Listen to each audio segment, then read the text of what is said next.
guys, welcome. I'm so excited that you could make it to my masterclass. I am really stoked that everyone is here.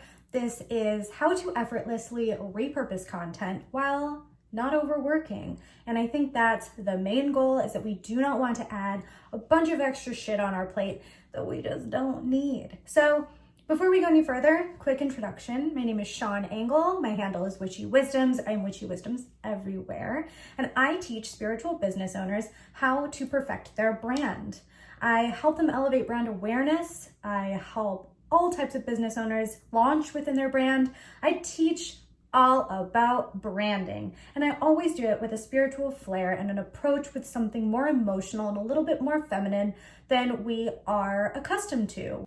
The reason why I teach branding is because I have successfully built a spiritual business on my own brand, and it has garnered me attention. It has gotten me 3 book deals. Honestly, the way that I have molded my brand and have niched down and perfected my social media presence and long-term searchable content presence, I have been able to exceed my wildest expectations with building my own business. And that's why I want to bring it to new spiritual business owners, to be able to bring that magic to the table. So before we go any further, make sure that you have your materials, your course materials that were emailed to you.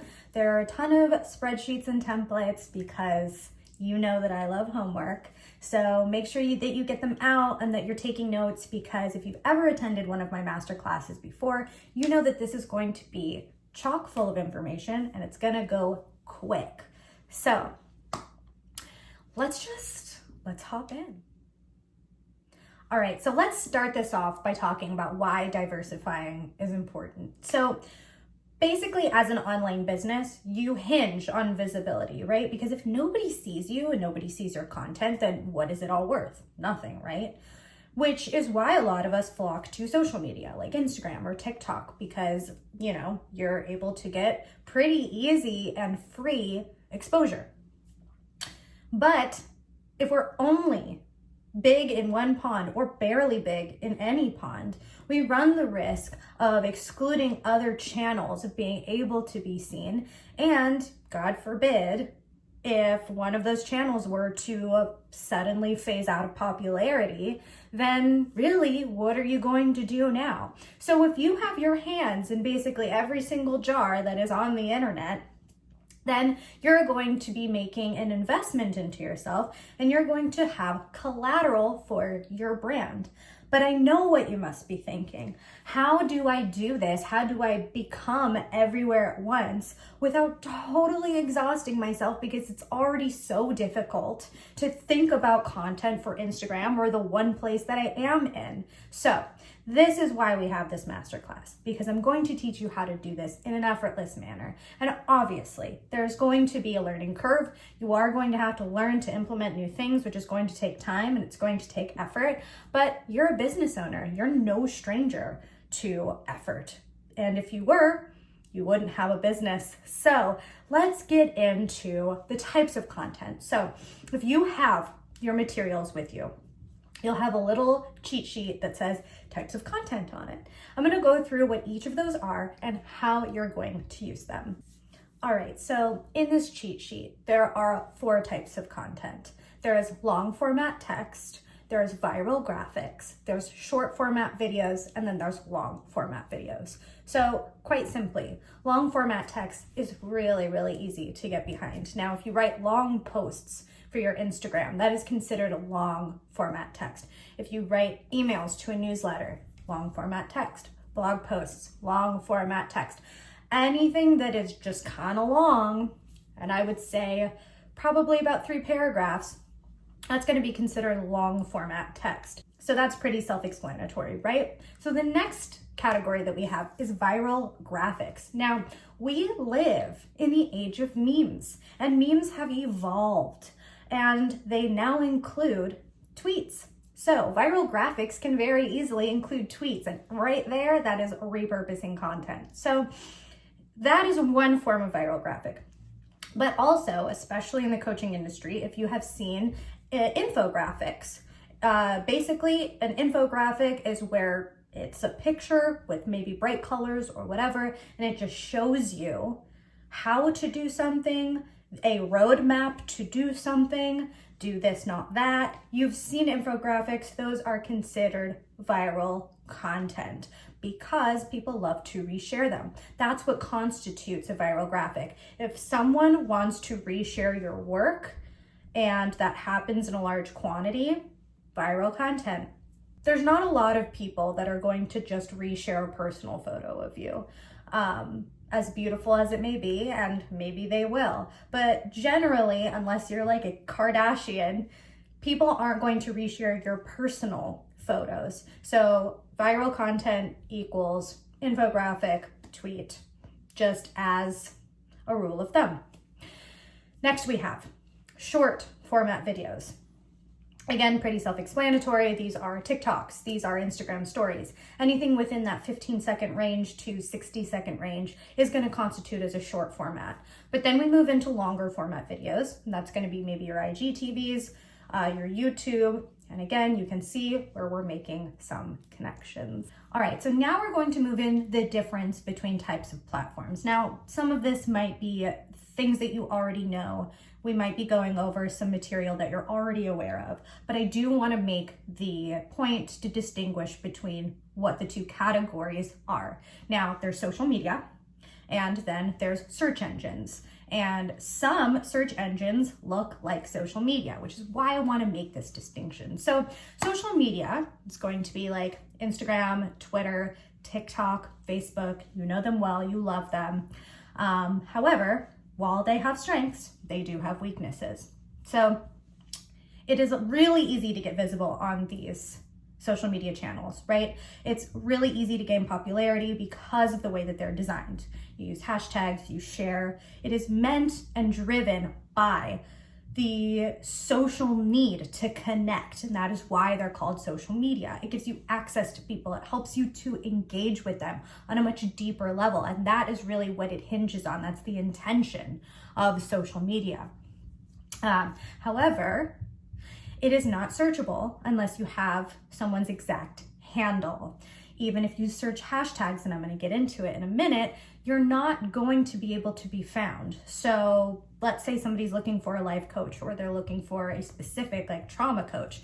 Searching in trauma coach, you're likely not to pop up. You might find a hashtag with a bunch of trauma coaches that pop up, but there's no real way for you to answer the certain problem that that person needs to be solved, right? So how do we eliminate this issue in our business? Well, then we go over to search engines, and this consists of Pinterest, YouTube, and your blog. Now, you might be saying to yourself, well, I thought Pinterest was social media, or I thought YouTube was social media. People get popular on those channels, so how are they not social media? And it's because people use them as search engines. When people go into Pinterest, their intention when they go into Pinterest and they go into YouTube is to find an answer to their problem. They want to know the best recipe to use with chicken, or they want to know how to scale on Instagram.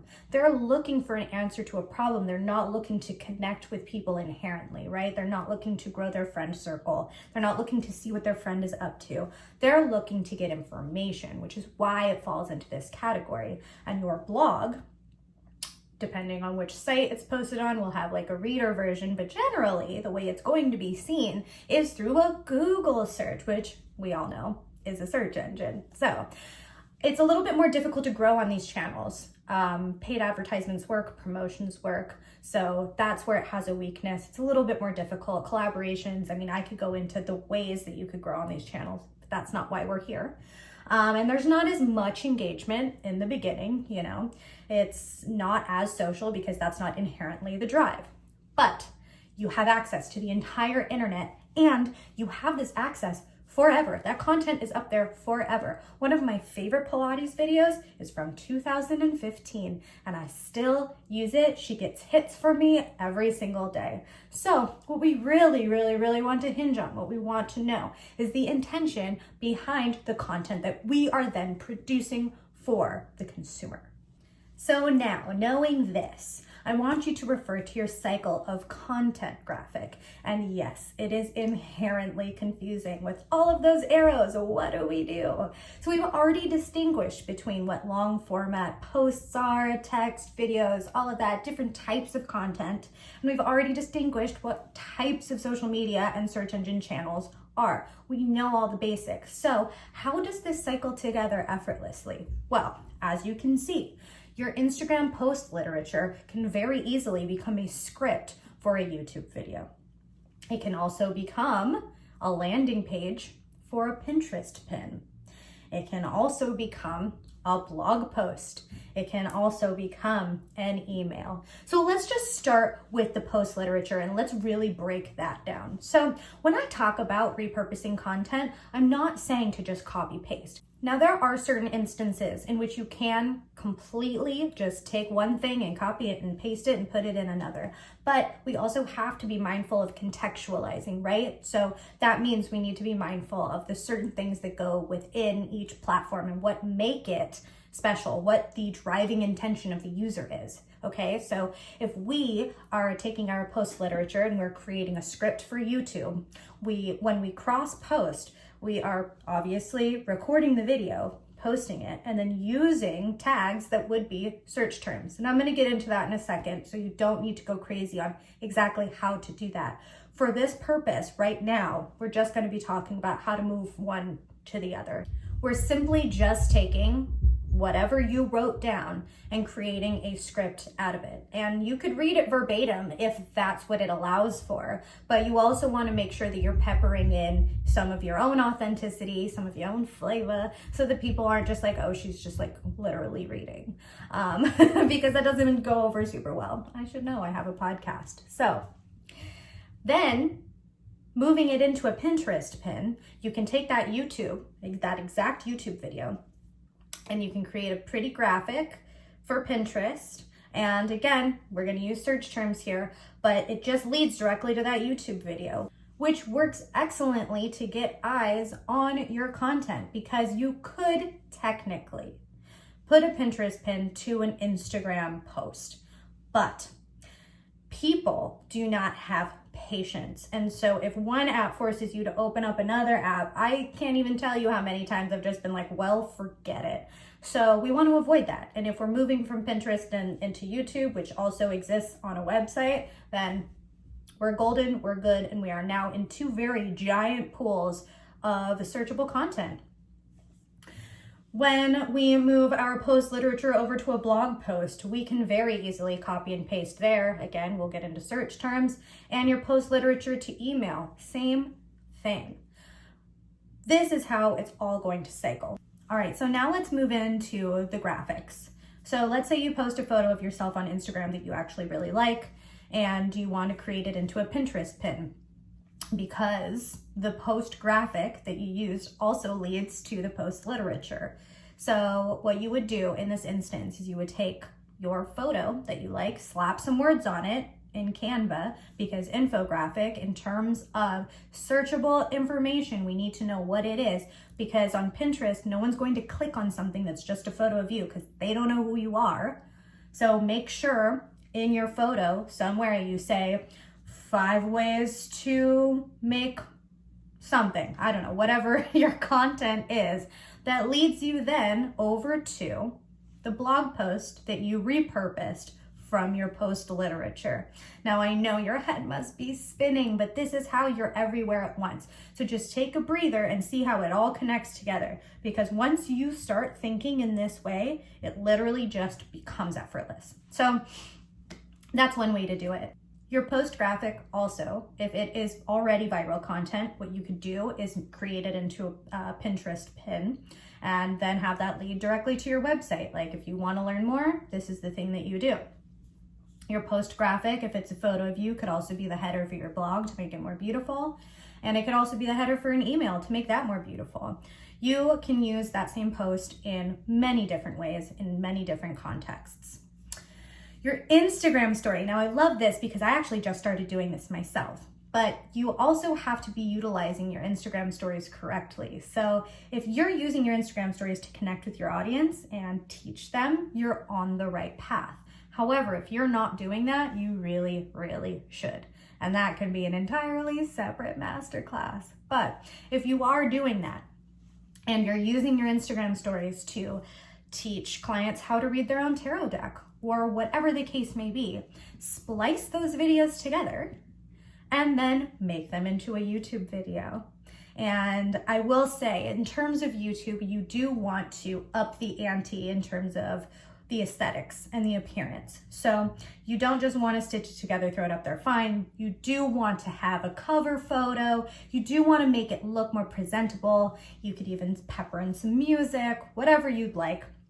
But just stitching it together isn't always enough. But in order to start out, you might want to try it and just see how it goes. So, and again, I am just giving you guys a really, really, really base overview of all of these things because each one is way more detailed, but this is going to get you started on your path of cycling content.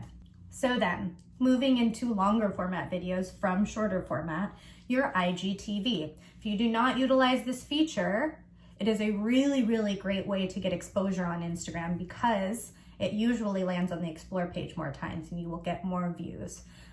So I would definitely consider trying to implement that into your regimen. If you do, you can easily cross-post that to YouTube. Yes, they are in different formats, so you are going to have to play around with the orientation, but because it is already a longer format video, it will easily move to YouTube. And this way you don't have to record two of the same thing and your audiences get the content from you. So next, we're moving on to Twitter. If you don't have a Twitter, you don't need to, but it is one of my favorite ways to connect with my audience. It just feels a lot more chill and relaxed. And as I had said before, tweets constitute as viral content. So a tweet can become an Instagram post graphic, but it can also be used for LinkedIn. If you don't have a LinkedIn, you don't have to. But whenever you have a really cool, spicy thing to say on Twitter or something that, I don't know, feels revolutionary, you put that onto Instagram or you throw it onto LinkedIn and more people can see it. And that's just the whole point of this entire video, is getting people to see it. So your LinkedIn, that can go to email as well. I'm not going to go too much into LinkedIn because it works and operates basically like Facebook. You guys know that. Facebook groups, that lies under long format text as well. So whenever you have a photo that you can pair with long format text, throw that in a Facebook group, more eyes are on it. You're starting to see the pattern. You have the infographic. I'm not going to bore you with it, but I will say, and I think that this is the biggest disconnect between my clients and these two social media platforms, but your TikToks and your Instagram stories can be interchangeable. They're both in the same format of 15-second videos. So a TikTok can easily be an Instagram story. However, we do have to abide by context. So if your TikTok, because this is the thing too, your TikTok caption will not be read on Instagram stories. So it has to make sense for the things that you're talking about and vice versa. So as long as you're keeping that in mind, you're going to be okay when it comes to repurposing content.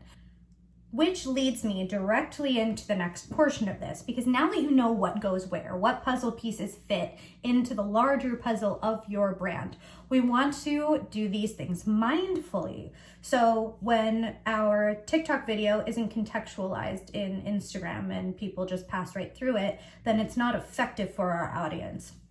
If we're teaching something on TikTok and then we repurpose it for Instagram, and when I repurpose for this scenario, I mean either copying and pasting if it fits, or adding new story stickers, or adding captions, or creating a way in which your audience can retain the information rather than just blowing right past it. And the same goes for the opposite direction.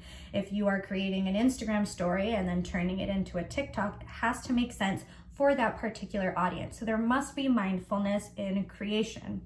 If you are making a blog post or an Instagram post or an email into a YouTube script, you're going to want to be mindful when it comes to titling your YouTube video? Is it the same as your blog post or the same as your Instagram post? If your Instagram post had a title, what would it be? These are all things that you need to be really, really in tune with in order for your repurposed content to be effective. Because again, if you're just throwing stuff out into the void and it makes no sense for the platform, then it's not even worth doing in the first place. So to even further this, and to even make contextualizing make more sense in terms of the platform that you are repurposing for, we also want to get eyes on your work, right? Visibility, visibility, visibility. And how do we do that? Well, we're going to need to use search terms and hashtags. Now, search terms are answers to questions. This means you have to become the mind of the consumer. And if they were looking for your services, for your offerings, what would they be typing in to make you magically appear? Hashtags, on the other hand, are not answers to questions. Rather, they're the category that you fit into. So maybe Moon Witch. If you click on Moon Witch, boom, you're gonna see a bunch of moon witches because that's what you came here to do. I can't tell you how many times I have typed certain things into Instagram to find hashtags so that I could find art for the Boss Mystic Podcast Network page or true crime memes or whatever. I literally hashtag true crime memes, the category. That's what I was looking for. Or heart art. That's the one I recently searched for. That's the category in which I was looking for. I wasn't looking for people that create heart art.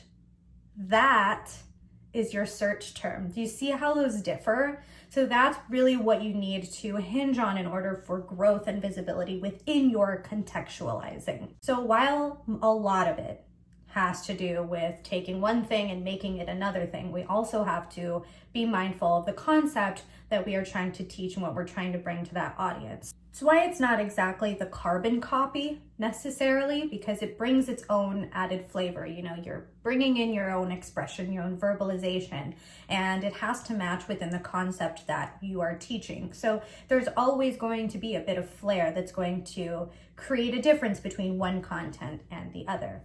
I also want to say, while we're within this sphere, that in terms of mindset, I know one big fear of my clients is that they're worried that people will get bored and tired if they constantly just repurpose content. And the thing of it is, you are not constantly repurposing content that's all the same. You're taking a concept that you are teaching for the day, for the week, for the whatever, and you are putting it on many different channels so that more people can see it. You are giving opportunity to people to learn from you, and you're widening that reach. Instead of just teaching in one classroom, you are now teaching in 3 different auditoriums and on a Zoom chat. This is how I want you to start thinking of repurposing content, because you're just providing reach for all of your magical teachings. So finally, within this particular portion of the masterclass, I want to talk about the goals that you have with your content. And if you are making content without a goal, no. Just no. You always must have a goal in mind. And your goal will either lie between 2 things: engagement or a call to action. Now, if you're looking for engagement with your community, then you're going to want to ask them questions. How do you get people to engage with you, but to engage first? You must ask questions so you can learn about your community, so you can do market research. Engagement is key, and it hinges on you being the flirt, getting over to them, being a little bit aggressive with it and saying, hey baby, what's your sign? You know, you want to engage, you engage them first. Then the next thing is your call to action. Now your call to action moves your client to do something, whether it is to sign up for your email list, grab your freebie, sign up for your masterclass, sign up for your course, whatever the case may be. You must move them to do something. It is a call to action. So you want to point them in the right direction there. And those things all have landing pages. Landing pages are HTML, they're web pages, they're the same as blog in this scenario and can be Pinterest pins. So you always want to be mindful of what your goal is, and that way you can contextualize it for the particular platform that you are posting to. All right, so now baby cakes, let's talk about how to make this all effortless, because that's why we're here. So what we want to do is to make this a well-oiled machine and just keep on trucking, because that is how a successful business is built. And one of the ways that you do this, and if you follow me on Instagram, you know I talk about this at length, is to have templates. So if your YouTube videos have a particular graphic that you put for a certain series of videos, that is one thing eliminated. Yes, obviously it takes time to build the first one, but if you can just type in the rest, then you have eliminated a lot of time. The same goes for Instagram post formats, same goes for training formats, all of this, templates, formats, you need them to survive, and this is what helps to make things feel effortless. And what does it also do? Increases your brand recognition. Because they know the format, they know your voice, they know the delivery, and they know the package that it comes in. And that is why I always stress it. And you can also make a list of search terms that you use all the time and a list of hashtags that you use all the time. Although I would advise against using the same ones constantly, because then you'll get buried and you'll bury yourself. So what you want to do is make sure that you have maybe 50 that you can cycle in between, and that also makes sense with your content. Again, you're not just throwing shit out. You are being mindful. We are mindful and intentional creators. We are spiritual beings, and that is what we need to bring to the table. So in terms of all of this repurposing content, what is the thing that binds this all together? Why even do it? How do we do it successfully? Well, it's your brand, girl. Because being everywhere at once with an identity crisis is absolutely detrimental. If you don't know who you are and you don't know what your brand is yet, and it is, or it's a generic brand or whatever, all of this is for naught. It is not going to help you. So let's talk about signs that your brand needs work. You're having trouble being authentic. You're unsure of what your voice even is. Your aesthetic is kind of generic. Or your energy is clouded with uncertainty. And you know if any of these resonate with you. I know that you're experiencing an intuitive tug right now, and it's okay. Honestly, when we start out, our brand is going to be a little bit generic because we're still trying to pave the way of what we want to be and who we are and how we express ourselves to the world and to our audience. But if you know who the fuck you are, you show up powerfully, and that is going to bring you clients, opportunities. It is going to bring you, it's going to rain down abundance on top of you. And that is why I am so excited to introduce my brand new course, The Elements of Branding. Now, I swear to God, between my coach, even me, when you have a great brand, you're gonna make more money. This is how I got my book deals. This is how I have generated so much awareness for who I am, because my brand is top notch. I also talked to my coach who said that she didn't fully step into tripling her revenue until she got her brand on lock. Your brand is the thing that stands in between you and your ultimate destiny. It is literally, this is why I teach it. I'm so damn passionate about it. It's your voice, it's your aesthetic, it's your story, it's your expertise, it is your energy. And in this brand new course, within 6 weeks, I am going to teach you with my hands right in there how to elevate your brand. This 6-week program is going to consist of you doing some homework, watching some video modules, doing some shadow work, and then me receiving it, digesting it, and giving you personalized and unique feedback that you can use to then elevate your brand and get you all of the opportunities that you desire. So week 1, we're gonna go over what your voice is. We're going to pepper in some astrology, maybe use your birth chart, but really what I want to do is get into your personality and get into your voice, what your story is, and see how we can take that and elevate it, niche you down even more and make you so powerful within your community. In week 2, we are going to embody your aesthetic. We're going to take some color magic. We're going to create your brand palette. But then even further than that, we're going to have an energetic emphasis on the feeling that you are going to evoke from your ideal clients. We're going to play with your photos. We're going to find pepper in colors and fonts, but it is even more than that. We're going to make how you visually stimulate your audience the most incredible. Week 3, we're going even deeper and we are talking about how you can stand out in your niche. We're niching you down and then making you powerful. We're talking about who you serve. We're writing your story. We're getting your big idea and the problem that you solve, but making you different. We are asking what personal affectations you apply to the broader problem, because that is where your brand lies. Week 4, we're talking about your expertise and how it shapes your content, taking it to the next energetic level. We are talking about personal wins that validate you specifically. Week 5, we are contextualizing across all of the platforms that I listed. I am really taking you through the journey of what I just taught here. And then finally, in week 6, we are contextualizing your brand across all of the offers that you are giving to your community so you can take this to level up your income to make more money. So this is different than any of the courses that I pitched in the past because you're getting actual feedback from me. This is more of a group container in which we are elevating the brand of everyone involved with direct access to me.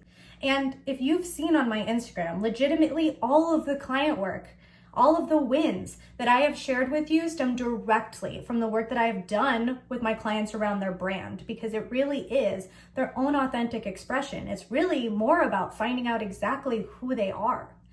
Your brand equals authenticity, which doesn't exist without proper mindset, which is why this is both a mindset and strategy course. For 48 hours, you get $300 off of the early bird price of either VIP or general admission. You're just going to need to use the code that I've listed right up here. So if I see you in the course, I really hope I do. Otherwise, I'm so glad that you enjoyed this masterclass. Thanks, guys. Bye-bye.